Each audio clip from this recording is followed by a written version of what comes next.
আসসালামু আলাইকুম। ঈদ মোবারক সবাইকে।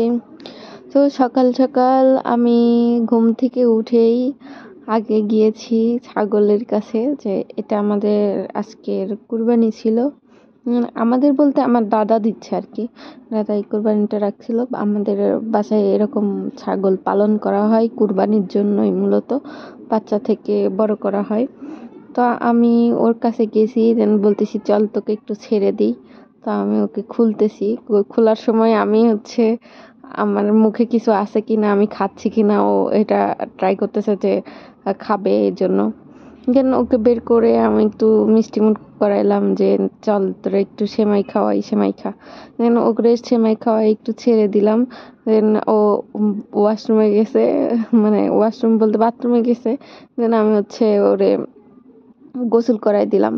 মানে এত শান্তভাবে গোসল করলো ছাগলটা, আমি জানি না কেন করলো। তো ওকে মানে কোরবানি করার আগে একটু মিষ্টি মুখ করাইলাম, মানে খাইতে, মানে আমার মুখে দেখতেছিল যে কি খাচ্ছি না খাচ্ছি। এই জন্য তো এদিকে বাইরে আসলাম দেখতে যে গরু মানে আসছে নাকি, সবাই জবাই করতেছে কিনা। এটা দেখতে এসে দেখলাম এই গরুটা সবাই নিয়ে আসতেছে, অনেক ডিস্টার্ব করতেছে। আর এদিকে ওকে নিয়ে আসছি রাস্তায়, আর ও করছে ঘাস খাচ্ছে, এটা খাচ্ছে ওটা খাচ্ছে, মানে যেন এতদিন খায় নাই এখন সব কিছু খেয়ে ফেলবে এরকম। এই যে আমার বাবার হাত আবার এরকম নিয়ে খাওয়া শুরু করছে, হাত খেয়ে ফেলবে এরকম শুরু করছে। তো আমরাও কিছু বলতেছি না, কর দেখি কেমন করতে পারিস এরকম। তারপরে আমরা ওকে জবাই করি, তো জবাই করার ভিডিওটা করছি, দিলাম না।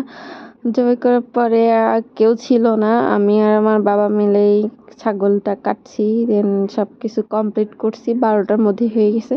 আমার 9:30টার সময় ছাগলটা জবাই করছিলাম, আর 12টার মধ্যে আলহামদুলিল্লাহ সব কিছু কমপ্লিট করা হয়েছে। যাই হোক, কি আর করার, যেহেতু আর অনেকে আমরা এই শর্ট ভিডিওটা আমি পোস্ট করছিলাম, অনেকেই বলতেছে আপনি কি কসাই হয়েছেন নাকি, এটা সেটা অনেক কিছুই প্রশ্ন করছে। তো নিজের কাজে কসাই হতে হয় না, নিজের কাছে সবাই কসাই, হ্যাঁ সবাই করতে পারে।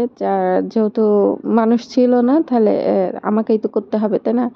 আর একা একা তো কাজ করা যায় না, আর কেউ একটু হেল্প করলে দ্রুত হয়। তাই আর কি আগায় দিচ্ছিলাম, আর বাবার সাথে গল্প করতেছিলাম এটা ওটা নিয়ে। দেন এখানে কাটাকাটি শেষ। তারপরে আমি আবার ভাগাভাগি করলাম, যে আমাদের এখানে মাংস 3 ভাগে ভাগ করতে হয়। একটা সমাজে দিতে হয়, আর একটা আত্মীয় স্বজন বা রিলেটিভ বা মানে যারা কিনতে পারে না বা কুরবানি দিতে পারে না তাদের জন্য, আর একটা ভাগ নিজের। এই নিয়মে আমাদের এখানে করে। তো আমার বাবা আবার বলল যে তাহলে তুমি পায়ের চামড়াগুলো ছিলে ফেলো। তো আমি বললাম ঠিক আছে। তো আমি বটি দিয়ে আবার এই পায়ের চামড়াগুলো ছিলার চেষ্টা করতেছিলাম, বলতেছিল চাকু নাও। তা আমি দেখলাম যে আমি চাকু দিয়ে পারতেছি না, চাকু দিয়ে আমার কাছে খুব কষ্ট হয়ে যাচ্ছে। তাই আর কি আবার বটি দিয়ে করলাম। তো এই কাজগুলো দেখে অনেকেই হয়তো ভাববেন যে কি করতেছে না করতেছে।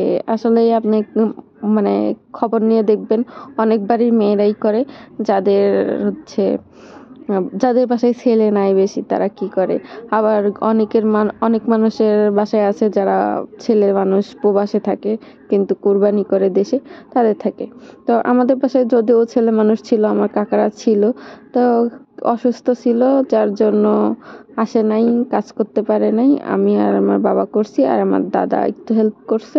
আমরা 3জন মিলেই করে ফেলছি। দেন এখন আবার রান্না করতেছি, এই যে এখন রান্না করতেছি, মানে চলে আসছি হাতে মেখে সুন্দর করে। আহ মানে এখনই টকটকা কি সুন্দর লাল দেখা যাচ্ছে, রান্নার পরে তো আরো মজা হয়েছে। রান্নার পরে তো কালো কালো হয়ে গেছে। আলহামদুলিল্লাহ। এই তো ঈদ ঈদ ঈদ ঈদ, মানে ঈদের আগেই আমেজটা থাকে যে ঈদ ঈদ, ঈদের পরে আর ভালো লাগে না যে ঈদের দিন থেকেই শুরু হয়ে যায় ঈদ তো শেষ, তাইলে এই তো আজকের দিনটা শেষ, ঈদ শেষ, আমাদের আনন্দটাও শেষ। এখন শুধু শুরু হবে ছুটি শেষ, আবার পড়াশোনা, জব সব স্টার্ট।